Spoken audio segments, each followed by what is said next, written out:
नमस्कार, माधुरीज टीचर चॅनलमध्ये तुमचं खूप खूप स्वागत आहे। आजच्या व्हिडिओमध्ये मी तुम्हाला सांगणार आहे शिलाई मशीन जाम झाल्यानंतर काय करायचे। तर इथं बघा शिलाई मशीन जाम झालेलं आहे आणि अजिबात सुईसुद्धा वर खाली होत नाही आहे। जर शिलाई मशीन जाम झालं तर आपण सेटल खोलून बघतो। सेटलमध्ये सुद्धा आपण खोलून पाहिलं तर अजिबात त्यामध्ये धागा वगैरे काही अडकलेला नाही, सेटलसुद्धा व्यवस्थित आहे।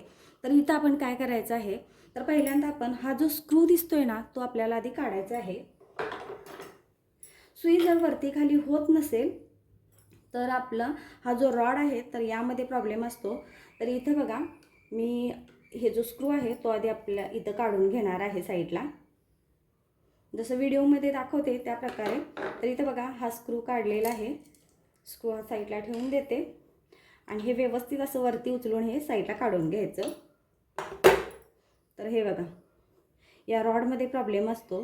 या रॉडमध्ये म्हणजे हा जो स्क्रू आहे हे बघा इथं छोटासा स्क्रू आहे, इथं पाहू शकता इथं एक छोटासा असा स्क्रू आहे, तो इथं बघा इथं लूज झालेला आहे। त्यामुळे हे मशीन आपलं हे जाम झालेलं आहे, म्हणजे सुईसुद्धा वरती खाली होत नाही आणि यामध्ये कचरासुद्धा अडकलेला आहे। या धाग्यामुळे इथं आपण शिलाई करून करून इथं धागा अडकलेला असतो, तर तो आपल्याला इथं काढायचा आहे। तर हे जे छोटंसं रॉड आहे तर याच्या मागच्या साईडला धागा असतो, तो आपल्याला व्यवस्थित दिसत नाही, ते आपल्याला इथं प्लेट काढूनच पाहावं लागतं। त्यामुळं इथं आपलं मशीन जाम होतं, सुईसुद्धा वरती खाली होत नाही।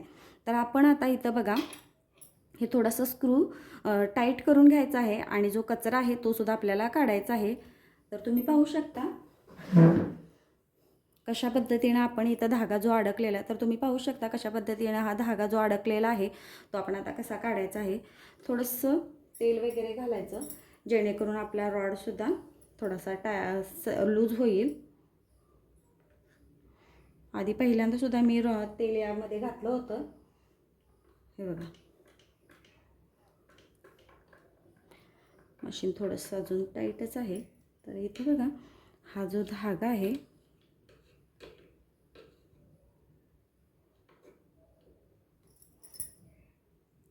थोडंसं झूम करून दाखवते,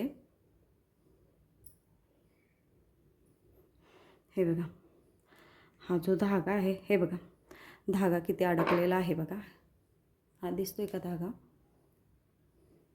व्हिडिओमध्ये तुम्हाला जो धागा दाखवते हा बघा हा धागा अडकलेला आहे। हा असा थोडंसं असं चाक थोडंसं वरती खाली करून असा आपल्याला हा धागा काढायचा आहे। हे बघा किती धागा अडकला बघा, हे बघा हा धागा आता अडकला होता पूर्ण बघा, खूप दिवसानं हा धागा काढलेला आहे। हा बघा हा धागा अडकला होता, ह्या धाग्यामुळेच हे पूर्ण मशीन जाम झालं होतं। आणि हा जो स्क्रू आहे तो आपल्याला आता हे बघा आता मशीन थोडंसं लूज झालेलं आहे आणि हा जो स्क्रू आहे हा आता आपल्याला थोडासा टाईट करायचा आहे। तर हे बघा हा स्क्रू आता इथं मी टाईट करून घेते, हे बघा किती लूज झाला आहे बघा।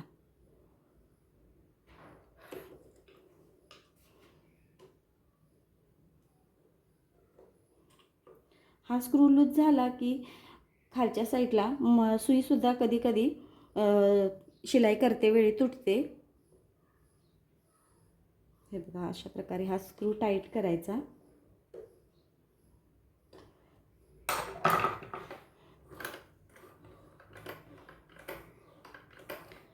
जास्त टाईट झालेला आहे त्यामुळे थोडासा लूज करून घ्यायचा। जास्त टाईट केला शिलाई करते वेळी मशीनसुद्धा जड जातं आणि सुईसुद्धा तुटते, त्यामुळे तो स्क्रू जास्त टाईट पण करायचा नाही आणि जास्त लूज पण ठेवायचा नाही।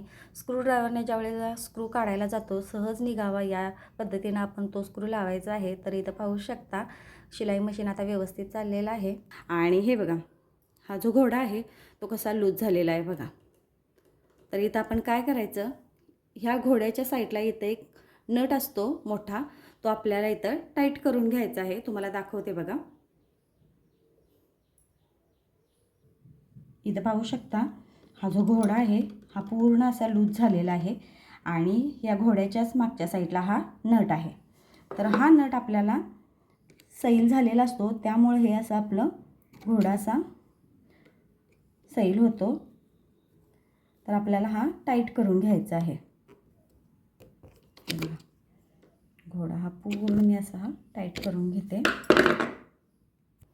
इथे पाहू शकता अजिबात घोडा आता जास्त असा लूज झालेला नाही, पूर्ण असं मी टाईट करून घेतलेलं आहे. आणि आता इथं व्यवस्थित आता हे सुईसुद्धा वरती खाली होत आहे, रॉडसुद्धा व्यवस्थित झालेला आहे. थोडंसं आपल्याला तेल घालून घ्यायचं यामध्ये.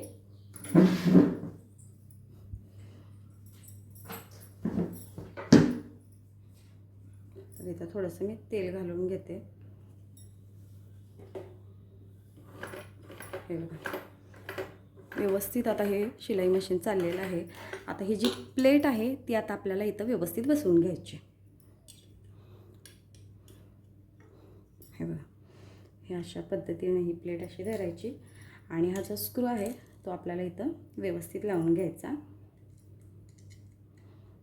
तर अशा पद्धतीनं शिलाई मशीन जर जाम असेल तर वरच्या साईडनं आपल्याला असं खोलून रॉडसुद्धा आपण टाईट करू शकतो, किंवा धागा अडकलेला असेल तर तो सुद्धा आपल्याला अशा पद्धतीनं काढू शकतो.